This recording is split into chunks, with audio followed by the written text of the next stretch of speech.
நேயர்களுக்கு வணக்கம். இன்றைக்கு நம்மோடு நேர்காணலுக்காக கவிஞர் ராஜகம்பீரன் அவர்கள் நம்மோடு இருந்திருக்கிறார். அவரோடு பேசலாம். வணக்கம். வணக்கம். கவிஞர் வைரமுத்து அவர்கள் சில ஆண்டுகளுக்கு முன்னாடி பாத்தீங்கன்னா ஆண்டாள் குறித்து பேசுனது மிகப்பெரிய உள்ள சர்ச்சையானது. சமீபத்தில் பாத்தீங்கன்னா ஒரு கம்பன் விழால பேசும்போது பாத்தீங்கன்னா ராமன் புத்தி சுவாதீனம் இல்லாத அப்படின்னு சொல்லிட்டு ஒரு ஒப்பீடு பேசி மறுபடியும் விமர்சனத்துக்குள்ளாயிருக்காரு. இந்த முறை பாஜக கையில் எடுத்திருக்காங்க. புதுச்சேரியில பாத்தீங்கன்னா பாஜக சார்பாக போராட்டம் பண்ணியிருக்காங்க இல்லையா? மீண்டும் சர்ச்சையில சிக்கியிருக்கார். எப்படி பாக்குறீங்க? கவி பேரரசு வைரமுத்து அவர்கள் யாரோடும் முரண்பாடு வளர்த்து கொள்ளக்கூடாது என்று எல்லாரையுமே ரொம்ப பாசிட்டிவா நேர்மறை சிந்தனையோடு பாராட்டக்கூடியவர். நீங்க பல பேரை பாராட்டியிருக்கிறார். அவரு தமிழ்நாட்டினுடைய முதலமைச்சர் ஸ்டாலினோட ஒரு நெருக்கமான நட்பை கலைஞர் காலத்திலே இருந்து பெற்றாலும் சீமான் அவர்களையும் பல முறை பாராட்டியிருக்கார். சீமான் திராவிட இயக்கத்திற்கு நேர் எதிரான நிலைப்பாட்டை கொண்டிருக்கிறவர் என்ற போதும் கூட சீமான் சொன்னால் பல உலக தமிழர்கள் எல்லாம் கேட்கிறார்கள் அப்படி கூட பாராட்டி. பல திரைப்பட விழாக்களில் நீங்கள் பார்த்தீங்கன்னா கடுமையாக விமர்சனம் செய்து பேசுகிறவர்கள்லாம் இருக்காங்கல்ல. ஒரு முறை கூட நான் பங்கு பெற்ற ஒரு ஆடியோ ரிலீஸில் தங்கர் பச்சான் இவரும் கலந்து கொண்ட விழாவில் ஒருத்தர் பேசுகிறாரு, தேசிய விருதை திருப்பி தரணும், அந்த அரசாங்கத்தை சரியில்லை, சென்ட்ரல் கவர்மெண்ட் சரியில்லை, மத்திய அரசாங்கத்தினுடைய போக்கு சரியில்லை, நம்மளை புறக்கணிக்கிறார்கள் தமிழ்நாட்டை விருது கொடுக்கறதுல எல்லாம், அதனால உடனே நம்ம என்ன செய்யணும்னா விருதை திருப்பி கொடுத்துடணும் அப்படி பேசும்போதெல்லாம் அந்த விழாவில் பேசின வைரமுத்து, கல்யாண வீட்டுக்கு போய் அச்சதை தூவுங்க, அங்கே போய் கல்லறியாதீங்க. ஆடியோ ரிலீஸுங்கிறது ஒருத்தர் திரைப்படத்தை வெளியிடுவதற்கு முன்னோட்டமாக பல பேருடைய பார்வைக்கு போய் சேர்றதுக்காக ஒரு விழா நடத்துறாரு. இதுல உங்களுடைய அரசியல், உங்களுடைய முரண்பாடு, உங்களுடைய காழ்ப்புணர்ச்சி இதையெல்லாம் கொற்ற இடமா மாத்தாதீங்க. கல்யாண வீட்டை நீங்க இது மாதிரி துயர சம்பவத்துக்கான துக்க விடா மாத்தாதீங்க அப்படிங்கிறதெல்லாம் சொல்றாரு. அப்போ அவருடைய உளவியலே என்னவாக இருக்குன்னா, அவரை நான் வாசித்தவர், நிறைய அவருடைய புத்தகங்கள்லாம் படிச்சிருக்கேங்கிறதுனால சொல்றேன், அவர் பயங்கர எனர்ஜி பர்சன். அவர் ரொம்ப பாசிட்டிவான திங்கிங் மட்டும்தான் அவருடைய இதில் சொல்லுவார். இப்போ உதாரணத்திற்கு ஒரு எடுத்துக்காட்டுக்காக சொல்கிறேன், மரணம் குறித்த பாடல், துயரம் குறித்த பாடல் இருக்குல்ல, அதில் போனால் போகட்டும் போடா அந்த ரேஞ்ச் இருக்குல்ல, அதை தான் கண்ணதாசன் ஒரு கையறு நிலையில் எழுதுவார் எல்லாத்தையுமே. இவர் அப்படி எழுத மாட்டார். ரொம்ப துயரமான பாடலில் கூட ஒரு உதாரணத்துக்கு ஒன்று சொல்கிறேன், ஒரு தற்கொலை சம்பந்தப்பட்ட ஒரு பாடல், காதலனும் காதலையும் தற்கொலை செஞ்சுக்கிற போகிறாங்கன்னு ஒரு சீன். இந்த இறுதி நேரத்தில் எடுக்கக்கூடிய அந்த பதட்டத்தில் இந்த முடிவு எடுக்க போகிறாங்க அப்படிங்கிறதுக்கு ஒரு பாடல், அந்த நேரத்தில் ஒலிக்கக்கூடிய ஒரு பாடல். எல்லாரும் என்ன எழுதுவாங்க, வாழ்க்கை முடிய போகுது, இனி இனிமே இந்த இன்னொரு ஜென்மம் இருந்தால் அப்போது பார்ப்போம் அப்படின்லாம் எழுதுவாங்கல்ல. இவர் எழுத மாட்டார். அப்படி ஒரு பகுத்தறிவு சிந்தனை உள்ளவர் அப்படிலாம் எழுத மாட்டார். ஜென்மம்லாம் எழுத மாட்டார். அவர் சொல்கிறாரு, நீங்கள் 2 பேரும் சூசைட் பண்ணிக்கிட்டா உலகம் இல்லாமல் போயிடுமா? நாளைக்கும் நிலவு வரும், நாம் இருக்க மாட்டோம். நாளைக்கும் இரவு வரும், நாம் இருக்க மாட்டோம். அவ்வளோதான். நாளைக்கே இரவு வரும், நீங்க இருக்க மாட்டீங்க. இந்த படத்துல பாட்டு இது காயல் ஷேக் முகமதுன்னு ஒரு இஸ்லாமிய பாடகர் இருக்கார். அவருடைய குரல்ல வர்ற ஒரு பாட்டு. இந்த பாட்டுல ரொம்ப பிரமாதமான ஹை பிச்சில் காயல் ஷேக் முகமது, நாளைக்கும் இரவு வரும் நாம் இருக்க மாட்டோம், நாளைக்கும் நிலவு வரும் நாம் இருக்க மாட்டோம், காதலைத்தான் வாழ வைத்து காதலர்கள் போகிறோம் அப்படின்னு எழுதியிருப்பார். பிரமாதமா பாடியிருப்பார் அவர். ஒரு பிரமாதமா எழுதியிருப்பார். காதலை வாழ வைத்து விட்டு காதலர்கள் போகிறோம். இந்த உலகத்துல எத்தனையோ காதலர்களுக்கு ஆணவ கொலை நடக்குது, என்னென்னமோ நடக்குது, தற்கொலைகள் நடக்குது, கொலை செய்யப்படுறாங்க, எவ்வளவோ புரிதங்கள் நடக்குது. காதல் அழியுதா? காதலர்கள் தான் அழிகிறான். காதலைத்தான் வாழ வைத்து காதலர்கள். இப்படி பாசிட்டிவ் எனர்ஜியான ஒரு கேரக்டர். இவர் அறிவு சார்ந்த கட்டுரைகள் எழுதுகிற போது தமிழாற்று படைன்னு ஒன்று எழுதினார். அதுல ஏற்கனவே ஆண்டாளை பத்தி உள்ளதுல ஆண்டாள்னு ஒரு பெண் கடவுளை போய் ஒருத்தி எப்படி காதலிப்பா? அதாவது ஒரு மனுஷியா பிறந்தவ கடவுளை வணங்கலாம், வழிபடலாம், கடவுளை எப்படி காதலிப்பது? கடவுளுக்காக தன்னை அர்ப்பணித்துக் கொண்டால் அப்படிங்கிற விஷயம் இருக்குல்ல, அது குறித்த ஆய்வு, அது ஒரு புனைவாக இருக்கலாம், ஒரு கற்பனையாக இருக்கலாம் அப்படிங்கிறத மொழியியல் ஆய்வாளர்கள், அறிஞர்கள் ஏற்கனவே இதை பற்றி ஆய்வு செய்தவர்கள் எழுதி வச்சிருக்கிறாங்க. அதை மேற்கோள் தான் காட்டினாரு. இவங்க என்ன பண்ணிட்டாங்கன்னா, ஆண்டாளை இவர் கற்பனைன்னு சொல்றாரு, அப்படி ஒன்று இல்லவே இல்லைன்னு சொல்றாரு. அப்படி அது அந்த காலத்துல பாலியல் தொழில் புரிந்த பெண்களினுடைய விலை மகளிருடைய ஒரு பிரதிநிதியாக அவள் இருக்கலாம் அப்படின்னு எவனோ ஒருத்தன் ஆய்வு பண்ணியிருக்கான். இப்படியெல்லாம் பல கருத்துக்கள் இருக்கிறது, இதை பற்றி பல கருத்துக்கள் இருக்கிறது அப்படிங்கிறத மேற்கோள் காட்டுற விதமா ஒன்று சொன்ன உடனே மேற்கோள் காட்டினதை பூரா இவர் தான் சொன்னாருட்டாங்க. சொந்த கருத்து. இப்ப நீங்க ஒரு உதாரணம் சொல்றேன், ஒன்றே குலம் ஒருவனே தேவன் அண்ணா சொன்னாருமா தெரியுமா? அது அண்ணாவை சொன்னாரு, திருமூலர் சொன்னாரு. அதை மேற்கோள் காட்டினாரு. இவனுக்கு திருமூலரை படிச்சு பழக்கம் இல்லாதனால அண்ணா சொன்னார்றான்ட்டான். இப்படி மூல ஆசிரியர்கள் பெயரை விட்டுட்டு நேரடியா என்ன பண்ணுவான்னா சம்பந்தப்பட்ட ஆளு மேற்கோள் காட்டி பேசின ஆளை சொல்லுவான். இப்ப நீங்க கம்பராமாயண விஷயத்துக்கு வருவோம். கம்பனை பற்றி ஏற்கனவே தமிழ்நாட்டு படையிலேயே ஒரு கற்று எழுதியிருக்கிறார். அதோட சாராம்சத்தை இப்ப சமீபத்தில் நடந்த ஆகஸ்ட் 8, 9, 10 3 நாட்கள் நடந்த கம்பன் விழாவில் அவருக்கு ஒரு விருது வழங்கினாங்க. ஜெகத் ரட்சகன் முன்னாள் மத்திய அமைச்சர், இப்ப நாடாளுமன்ற உறுப்பினராக இருக்கிறவர், ஒரு விருது வழங்குறார். இவருக்கு மட்டும் இல்லை, சுகி சிவம், கம்பவாரதி, ஜெயராஜ், நிறைய பேருக்கு விருது, தமிழ் அறிஞர்கள் அவங்களுக்கெல்லாம் விருது வழங்குறாங்க. அதில் அவர் பேசும்போது வாலியை மறைந்திருந்து கொன்றது குற்றம் அப்படின்னு வழக்காடு மன்றம் நடத்துவாங்க. ஒரு வீரனா இருக்கிறவன் நேருக்கு நேரம் மோதணும், மறைந்திருந்து கொரில்லா தாக்குதல் நடத்தக்கூடாது, அதை ஒரு ராமன்கிற ஒரு கதாபாத்திரம் எப்படி இது கொள்ளலாம் அப்படின்னு ஏற்கனவே கம்பன் கழகங்கள்ல வழக்காடு மன்றம் நடத்துவாங்க.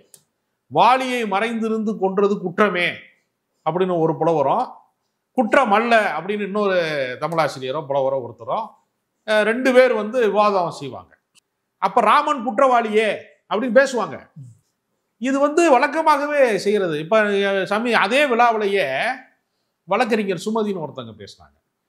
அவங்க பேசும்போது சொன்னாங்க, சூர்பனகைக்கு ராமன் மீது ஒரு காதல் வருகிறது, அவன் காட்டுக்குள்ள இருக்கிற போது ஒரு காதல் வருகிறது. அப்படிங்கிறப்ப சூர்பனகையோ தன்னிடத்துல தான் திருமணம் ஆனவன், எனக்கு ஒரு மனைவி இருக்கிறாங்க அப்படின்லாம் சொல்லாம கொஞ்ச நேரம் பேசி இருந்துட்டு ஒரு கட்டத்துக்கு மேல அந்த பெண்ணுடைய காதலை அவர் புறக்கணிப்பதற்கு அவருடைய மூக்கு காதையெல்லாம் அறுத்ததாக ஒரு வரலாறு, ஒரு கதை இருக்கிறது. ஏன் காதலை சொல்ல வந்தவள்ள எனக்கு வேணாம் நீனு. இப்போ எம்ஜிஆர் படத்துல என்ன நீங்க பார்த்தீங்கன்னா 2 கதாநாயகி இருக்கிறதுல ஒரு பெண்ணுக்கு காதல் வரும்போது ஒரு பொண்ணை பார்த்து நீ எனக்கு தங்கச்சி மாதிரி அப்படின்னு சொல்லுவாரு. பல படங்களை நம்ம பார்த்துருக்கோம்ல. இப்போ அந்த ராமச்சந்திரனுக்கு தெரிகிறது, இந்த ராமச்சந்திரனுக்கு தெரியாதா அப்படின்னு ஒருத்தங்க பேசுறாங்க. இதெல்லாம் ஒரு கதாபாத்திரத்தின் மீதான ஒரு கவிதை குறித்தான விவாதங்கள்ல, கதை சொல்லுகிற விவாதங்களுக்குள்ள கடவுள் கதையாக இருந்தாலும் அதுல இருக்கக்கூடிய சரி தவறுகளை விமர்சிப்பதன் மூலமாகத்தான் அந்த கதாபாத்திரங்களுடைய சுவராசியத்தை சொல்ல முடியும். அப்படிங்கிறதுக்காக இது நடக்கிறது கம்பன் கழகம், ஒரு ரைட்டருக்கான ஒரு இடம். இது ராமன் கழகம் அல்ல, பஜனை பாடுற இடம் கிடையாது. ராமா ராமான்னு சொல்லி பஜனை பாடுற ஹரே ராமா ஹரே கிருஷ்ணா மாதிரி பஜனை பாடக்கூடிய இடம் அல்லது. அதுக்கு கலை இலக்கியங்கள்ல மிக அற்புதமான கவிதைகளை எழுதி இருக்கக்கூடிய ஒரு உலகத்தினுடைய ஒப்பற்ற ஒரு மகா கவிஞனுடைய காவியத்தை குறித்த விவாதத்தை அறிஞர்கள் சபையில பேசி தமிழ் சுவையை பருக வேண்டும் என்று நினைக்கிறவர்கள் எல்லாம் மதம் கடந்து, கடவுள் நம்பிக்கை இல்லாதவங்களும் சேர்ந்து, இப்ப அவ்வை நடராஜன் கடவுள் மறுப்பாளர், நாத்திகராக இருந்தவர். அவர் கம்பன் கழகத்துக்கு பல நிகழ்ச்சிகளுக்கு தலைமை வகித்திருக்கிறாரு. இஸ்லாமியரா இருந்த நீதிபதி முமு இஸ்மாயில் என்பவர் சென்னை கம்பன் கழகத்துக்கு தலைவராக இருந்திருக்காரு. அப்ப சாலமன் பாப்பையா மதுரை கம்பன் கழகத்துக்கு அவர் தான் தலைவர். அப்போ இவர் கிறிஸ்தவரா இவர் இஸ்லாமியரான்னு பார்க்க மாட்டாங்க, தமிழறிஞரான்னு பார்ப்பாங்க. இப்ப திமு அப்துல் காதர்ங்கிற பேராசிரியர், கவிமாமணிலாம் சொல்லுவாங்க அவர் திமு அப்துல் காதர். மக்களுக்கு புரியணும்னா அகட விகட அப்துல் காதர், அகட விகடத்தில் அவர் தான் நடுவராக இருந்தார் ரொம்ப வருஷம் ராஜ் டிவி ப்ரோக்ராம்ல. அந்த அகட விகட அப்துல் காதர் மாதிரி கம்பனை பேசுவதற்கு ஒரு ஆளே கிடையாது. அப்படி அது மாதிரி கவிக்கோ அப்துல் ரஹ்மான், இந்த மாதிரி நிறைய பேர் தமிழ் அறிஞர்களாக இருக்கிறவங்க பேசுவாங்க. இது காலங்காலமாக இருக்கக்கூடிய மரபு. இதுல மதவாதிகள் சல்லிப்பயல்களா இருக்கிறாங்கல்ல, இந்த கூட்டம் இருக்காங்கல்ல, சங்கி கூட்டம் இருக்காங்கல்ல, மனித நாகரிகத்துக்கே அப்பாற்பட்டவங்க, அவங்க இதை கையில் எடுக்கிறாங்க. இது அறிஞர் சபையில இல்லாத ராமர் அப்படின்னு சொன்னது சரியாங்க. அது என்னன்னா அவர் ஒரு விளக்கம் சொல்றாருங்க. ஒரு கவி பேரரசு வைரமுத்து ஒரு விளக்கம் சொல்றாரு. என்ன விளக்கம் சொல்றாருன்னா, நீ எதனால வாலியை மறைஞ்சிருந்து கொண்டானா, மனைவியை பிரிந்திருந்த நேரத்துல மனைவியை தொலைத்திருந்த நேரத்தில் ராவணனை தூக்கி போயிட்டான்ங்கிற அந்த காட்சி வருகிற போது அவனுக்கு மனைவியை தொலைச்சவன் எப்படி இருப்பான்? காதல் மனைவியை காணாங்கிறவன் நார்மல் மேன் எப்படி இருப்பான்? பைத்தியக்கார மாதிரி சுத்திட்டு இருப்பான்ல. அப்ப அவனுக்கு ஒரு திகைப்பு இருக்கும்ல, அவன் தன் வாழ்க்கையில ஒன்ன வந்து ஒரு பொக்கிஷத்தை தொலைச்சிட்டான் அப்படின்னு ஒரு திகைப்பு இருக்கும்ல, அவனுடைய மன உணர்வு பாதிக்கப்படும்ல. இந்த இடத்துல அவனுக்கு புத்தி பேதளிக்கிறது மாதிரியான ஒரு சூழல்ல இது நடந்திருக்கு அப்படின்னு சொல்றதுக்கு ஒரு எடுத்துக்காட்டுங்க. அது மனம் பிறழ்ந்து விட்டது, திரிந்து விட்டது அப்படின்னா இது ஒரு தற்காலிகமா நமக்கே வந்து நீங்க பாத்தீங்கன்னா சில ரொம்ப நம்மளுடைய நேசிப்புக்குரியவர்கள் யாராவது வந்து ஒரு துயரமான ஒரு சம்பவம் நடந்துருச்சு அப்படின்னு வச்சுக்கோங்களேன், எதிர்பாராத ஒரு துயரம் நடந்துருச்சுன்னு வச்சுக்கோங்க. அப்ப நமக்கு வந்து என்ன ஆகும், நமக்கு வந்து உலகமே இருண்டது மாதிரி இருக்கும்ல. அது எல்லா இடத்துலையும் உள்ளது. அதாவது ஒரு ஒரு கவிதை வரி உண்டு, நபிகள் நாயகம் இறந்துட்டார். அந்த இறந்து போன அந்த பொழுது பகல் பொழுதா இருக்கான்.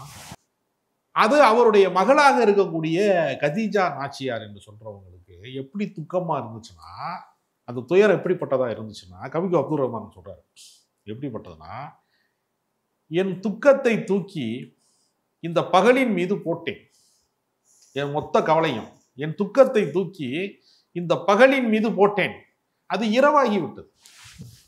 அப்படி கிராஃபிக்ஸ் டிசைன் மாத்துங்க. ஒரு பகல் மீது, ஒரு பகலே எனக்கு இரவா இருக்கு. இப்போ வேலை இல்லாதவன் வந்து வீட்டுக்குள்ள முடங்கி கிடப்பான், பொருளாதாரம் இல்லாதவன், அவமானப்படுறவன், பல பேர் வீட்டுக்குள்ளேயே முடங்கி கிடப்பான்ல, அவன் பகல் பொழுதே அவனுக்கு இரவு மாதிரி இருக்கும், ஒரு டார்க்கா இருக்கும் லைஃபே அவனுக்கு. அது மாதிரி ஒரு உளவியல் சிக்கலை சொல்றதுக்காக, ஒரு காட்சியை விளக்குவதற்காக ஒரு வர்ணனை சொல்றாரு, அவ்வளவுதானே. இதுல இவங்களுக்கு என்ன வேலை? அதே மேடையில பலர் இருந்தாங்க, வேற யாரும் இதே கருத்து சொல்லியிருந்தா கூட இந்த அளவுக்கு விமர்சனமா இருக்காது. வைரமுத்துனாலதான் இந்த அளவுக்கு. வழக்கறிஞர் சுமதி வந்து சூர்பனகை மூக்கறுத்த வந்து ராமன் வந்து குற்றவாளி என்று அவங்க பேசுறாங்க. அவங்க பிராமின் லேடி, அவங்க பேசினா பிரச்சனை ஆகலை, நான் பிராமின் பேசினா பிரச்சனை ஆகுது. இந்த நாட்டில் இன்னும் ஆரிய திராவிட பிரச்சனை இருக்கிறதான்னு கேட்குறாங்க. இப்போ இவ்வளவு பிரச்சனையாகவும் தெரிஞ்சோம், இவர் ஏன் அந்த மேற்கோள் காட்டுறாரு? ஏங்க அவர் பிரச்சனைக்கே போக மாட்டார். நான் தொடக்கத்துல இருந்து அதே சொல்றேன், அவர் எல்லாரையும் பாராட்டத்தான் செய்வார். அவரை பிடிக்காதவங்க எல்லாம் என்ன சொல்றாங்க, அவர் ஜால்ரா அடிக்கிறாருன்னு தானே சொல்லுவாங்க, கலைஞருக்கு ஜால்ரா அடிக்கிறாரு அப்படிதான் சொல்லுவாங்க வழக்கமா. அவர் எல்லாரையும் பாராட்டி தான் பேசுவார். திமுக சொம்பு திராவிட அப்படிலாம் சொல்றாங்கல்ல. ஆனா அவருக்கு உண்மை என்னன்னா, எந்த கலைஞர்கள் குறித்தும் யாரு குறித்தும் தவறான விஷயங்களை அவர் பேச மாட்டாரு. யாரை பத்தியுமே அவர் வந்து யாரையுமே நெகட்டிவா பேச மாட்டார். அது அவருடைய இயல்பு. அதை வந்து இவங்க புரிந்து கொள்கிறவன் அவர் வந்து ஓவரா ஜால்ரா அடிக்கிறாரு சொல்லுவாங்க. ஒரு அறிவு சார்ந்த விமர்சனத்தை ஒரு அறிஞர்கள் சபையில முன்வைக்கிறார். கம்பன் கழகத்துல பேசுகிற போது அதை கேட்டவர்களோ அதை ரசித்தவர்களோ அங்க இருக்கிற தமிழ் அறிஞர்களோ அவங்களுக்குள்ள விவாதிக்கிறது ஓகே. இதை கையில் எடுத்துட்டு வந்து ரோட்ல வச்சு ஆர்ப்பாட்டம் பண்றதுன்னு ஒண்ணு இருக்குல்ல, இந்துக்கள் மனத்தை புண்படுத்தி விட்டார்கள்னு சொல்றாங்கல்ல பிஜேபிக்காரங்க. அப்ப ஆணவ படுகொலை நடக்கும் போதெல்லாம் இந்துக்கள் மனம் ஏன் புண்பட மாட்டேங்குது? அது இந்து மதத்துக்குள்ள நடக்குது. கவின்னு ஒருத்தனை போய் கூட்டிட்டு போய் அருவாளை வச்சு வெட்டுறாங்க, சங்கலை வெட்டுறாங்க. வெட்டுனவன் வந்து என்ன பாகிஸ்தான்ல இருந்து வந்தானா, பங்களாதேஷ்ல இருந்து வந்தானா, சீனால இருந்து வந்தானா, எந்த பக்கத்து இருக்காரன் தானே வந்து வெட்டுறான், பக்கத்து ஊருக்காரன் தானே வந்து வெட்டுறான். தூத்துக்குடிக்காரன் ஆதரவா பேசுறாங்க நிறைய பேர். ஆமாங்க, பல முட்டாள்கள் பேசுவான், மனித உயிரினுடைய மதிப்பு தெரியாதவன். அப்ப அப்பெல்லாம் இந்துக்கள் மனம் புண்படுதா, அவன் புண்பட மாட்டேங்குதான்லாம் பேச மாட்டான். ஒரு உயிர் போகும்போது கூட பேசாதவங்க ஒருத்தர் உருவகமாக உவமையாக ஒரு காட்சியை வந்து வர்ணிக்கிற விதமாக ஒரு திரைப்பட பாடலாசிரியர் கவிஞர் மிக நீண்ட காலமாக தமிழ் இலக்கியத்துக்காக வாழ்ந்தவர். அவர் நினைச்சிருந்தாருன்னா என்னைக்கே அரசியல் தலைவராக இருக்கலாம். கலைஞர் தென்மண்டலத்தினுடைய தளபதி அவரை மாத்துறதுக்கு அவர்கிட்டயே கேட்டாரு. தனக்கு வந்த வாய்ப்பை வந்து கம்பம் செல்வேந்திரனுக்கு வந்து அவர் வாங்கி கொடுத்தாரு, எம்பி சீட்டுக்கு நிற்க சொல்லி கொடுத்தாரு. வைரமுத்து நினைச்சிருந்தா திமுகவில் இன்றைக்கு அமைச்சராக இருந்திருக்கலாம், கவிஞர் சல்வா மாதிரி நான் ராஜ்யசபா உறுப்பினராக இருந்திருக்கலாம், எத்தனையோ அதிகார மையத்திற்கு அவர் போயிருக்க முடியும், பல்கலைக்கழக துணைவேந்தராக இருக்கலாம். எல்லா வாய்ப்பும் உள்ளவர் தமிழ் அறிஞர் தான் அவர். அவர் மேலே சக போட்டியாளர்கள் சக கவிஞர்கள் வைக்கிற விமர்சனத்தை வந்து நம்ம வந்து புரிந்து கொள்ளலாம். சங்கிகள் வைக்கிற விமர்சனம் என்பது ஒரு அபத்தமானது. அதனால இது ஒரு இலக்கிய விவாதம், அப்படிதான் நம்ம பார்க்கணும். இதுல போய் வந்து நீங்க வந்து அதை சொல்லிட்டாரு, இதை சொல்லிட்டாரு, அப்படி சொல்லிட்டாரு, இப்படி சொல்லிட்டாருன்னா இப்ப நான் என்ன கேட்கிறேன், சரையு நதியில விழுந்து ராமன் தற்கொலை செய்து கொண்டான்னு எழுதியிருக்கிறாங்க. இப்ப தற்கொலைக்கு ஆதரவான காவியம் ராமாயணம்னு சொன்னா சட்டைக்கு வருவாங்களா? இப்ப பாரதியார் எழுதுறாரு, சிலுவையிலே அடி உண்டு இயேசு செத்தான், பார்வோற்றும் ராமனுமே ஆற்றினில் விழுந்தான். அவர் பார்ப்பனர், அதனால ஒன்றும் சொல்லல. அதாங்க, பார்வோற்றும் ராமனுமே ஆற்றினில் விழுந்தான், பாரினிலே நான் சாகாதிருப்பேன் கண்டீர். நான் மட்டும் சாக மாட்டேன். இயேசுநாதர் சிலுவையில் அடிச்சுட்டாங்க, ராமே ஆற்றுல விழுந்துட்டான், நான் சாக மாட்டேன், ஏன்னா நான் வந்து என்னுடைய கவிதை சாகாது அப்படின்னு ஒரு இடத்துல எழுதுறாரு. இப்போ வந்து அப்போ இயேசுநாதரை விட ராமனை விட பாரதியார் பெரியாளா அப்படின்னு வேணா கேட்டிருக்கானா? அது வரைக்கும் கேட்க மாட்டான்ல. அப்போ அதாவது யார் சொல்றாங்கிறத தான் பார்க்குறான், என்ன சொல்றாங்கன்னு பார்க்குறான். திருக்குறளில் சொல்லுவாங்கல்ல, எப்பொருள் யாரார் வாய் கேட்பின்னு, அப்பொருள் மெய்ப்பொருள் காண்பது அறிவு. நான் எனக்கு யார் சொன்னா என்னடா அது உண்மையா பொய்யான்னு மட்டும் பாருன்னு சொன்னாங்கல்ல. யார் சொன்னான்னா அது எப்படி யார் சொல்றதுனா, யார் சொல்றான்னு பாரு, அவன் என்ன ஆளுகன்னு பாரு, என்ன ஜாதின்னு பாரு, என்ன ஆளுகன்னு பாரு, அவனை விடாத கம்பெழுத்துருவான் அப்படின்னு ஒரு கூட்டம் அலைகிறாங்க. அதனால இந்த ஏற்கனவே ஆண்டாளுக்கு தெரிஞ்சாங்க, இந்த கூட்டம் தான் தெரிஞ்சாங்க. இப்போ அடுத்து வந்து இதை பிடிச்சிட்டாங்க. நீங்க சொல்ற மாதிரி ஏற்கனவே ஆண்டாளுக்கு தெரிஞ்சாங்க. சிம்பிளா ஒரே ஒரு கேள்விதான், இவர் வாயில இருந்து என்ன வருது, இதை எப்படி விமர்சனம் பண்ணலாம், அதை எப்படி நம்ம போராட்டமா மாத்தலாம், இவருக்கு எதிராக எப்படி கொண்டு போகலாம் அப்படின்னு வந்து ஒரு கூட்டமே தெரிஞ்சிட்டு இருக்கு சூழல்ல இவர் பேசும்போது சில வார்த்தைகள் வந்து கவனமா பேசிக்கலாம் இல்லையா? ஏங்க, இவங்களுக்கு பயந்துகிட்டு அவர் எப்படி பேசாம இருக்க முடியும்? அவர் ஒரு கற்பனை சிந்தனையாளருங்க, சிந்திச்சுக்கிட்டே இருக்கிறது அவருடைய இயல்புங்க. கவிஞன்கிறவன் உணர்ச்சி வசப்படக்கூடியவன், உணர்ச்சி வசப்படுவதும் சிந்திப்பதும் அவருடைய மூளைக்குள்ள எப்பொழுதுமே நிகழ்ந்து கொண்டே இருக்கக்கூடிய ஒரு விஷயம். நீங்க கரண்ட் கம்பியில போய் கையை தொட்டு விட்டு சாக்கடிக்குது நீங்க கத்துனீங்கன்னா கரண்ட் கம்பியை தொடாம போங்க. அவர் பேச்சு நீங்க எது கேட்குறீங்க? நீங்க போய் பக்தி சொற்பொழிவு கேளுங்கடா. கடவுளை நம்புறவன் போய் பக்தி சொற்பொழிவு கேளு. இவர் சொற்பொழிவு நீ எது கேட்குற? இவர் சொன்ன உடனே எல்லாரும் மாறிடுவாங்களா? இப்போ இவர் வந்து கடவுள் இல்லைங்கிறாரு. வைரமுத்து சொல்றாரு, நான் ஞாயிற்றுக்கிழமை மட்டுமே நாத்திகன் கிடையாது அப்படின்னா என்ன அர்த்தம்? சில பேர் சும்மா சொல்லுவாங்க, ஒரு நாள் நான் ஜாமீன் போட மாட்டேன்னு, நான் அப்படி கிடையாது, நான் எல்லா நாளுமே நாத்திகன் அப்படின்னு சொல்றாரு. அப்போ இவர் கடவுளை நம்ப மாட்டேங்கிறதுனால தமிழ்நாட்டில் கவிதை படிக்கிறவன் சினிமா பாட்டு கேட்குறவன் பூரா நாத்தியன் ஆயிடுவானா? அப்படி கிடையாதுல்ல. அது ஒரு கருத்து, அவ்வளோதான். ஒரு கருத்தை கருத்தால் எதிர்கொள்ளுங்க. அதை விட்டுட்டு கலவரக்காரர்கள் வந்து கையில் எடுப்பதுன்னு ஒன்று இருக்குல்ல, அதை வந்து நீங்கள் செய்யணும். ஒரு ஓவியனையோ ஒரு கலைஞனையோ எதிர்ப்பதற்கு கலை ரசனை மிக்கவர்கள் தான் அதை எதிர்க்கணும். காட்டு மிராண்டிகளோ காட்டுவாசிகளோ வந்து இதை கையில் எடுக்கக்கூடாது. கருத்துரிமைக்கு எதிரான ஒரு களத்தில் வந்து இவர்கள் வந்து வகுப்புவாதிகள், மதவாதிகள், அரசியல்வாதிகள் வந்து இதை கை வைப்பது என்பது கண்டனத்துக்கு. ஆண்டாள் இஷ்யூ ஆகட்டும், இப்போ ராமர் இஷ்யூ ஆகட்டும், தொடர்ச்சியா இவர் பேசினா மட்டும் குறி வைக்கப்படுறதுக்கு என்ன காரணம் நீங்க நினைக்கிறீங்க? திமுக இல்ல, அதற்கு திராவிட ஆதரவாளர் அப்படிங்கிறது இல்ல. இவர் திராவிட இயக்க பெருங்கவிஞன். பாரதிதாசனுக்கு பின்னாடி தமிழ்நாட்டினுடைய திராவிட இயக்க பெருங்கவிஞன் வந்து பல பேர் இருக்கிறாங்க. அதுல முதன்மையான கவிதை பித்தன் இருக்கிறாரு, கபிலன் இருக்கிறாரு, பழனி பாரதி இருக்காரு, பாவலர் அறிவுமதி, எத்தனையோ பேர் திராவிட இயக்கத்தின் பெரியாரிய கருத்துக்களை வந்து தங்கள் வாழ்க்கையின் கோட்பாடுகளாக கொண்டிருக்கிறாங்க. மகத்தான கவிஞர்கள் இந்த மண்ணில் நிறைய பேர் இருக்காங்க. அதுல இவர் முதன்மையானவர். அதனால கலைஞரை அடிக்கணும், திராவிட இயக்கத்தை அடிக்கணும், திமுகவை அடிக்கணுங்கிறதுக்கு திமுகவினுடைய ஒரு பிரச்சார பீரங்கி மாதிரி இவர் தெரியல கண்ணுக்கு. இவர் அடிச்சா நம்ம கலைஞர் அடிச்சா அங்க வலிக்கும். அதே தான். இவர் அடிச்சா திமுக அடிச்சது மாதிரி, இவர் அடிச்சா ஸ்டாலின் அடிச்சது மாதிரி இன்னும் நினைக்கிறான். அதெல்லாம் நடைமுறைக்கு சாத்தியப்படாது. வைரமுத்து அவர்கள் சர்ச்சை குறித்து பல்வேறு விஷயங்களோட பகிர்ந்து கொண்டீங்க. அதுக்கு நன்றி.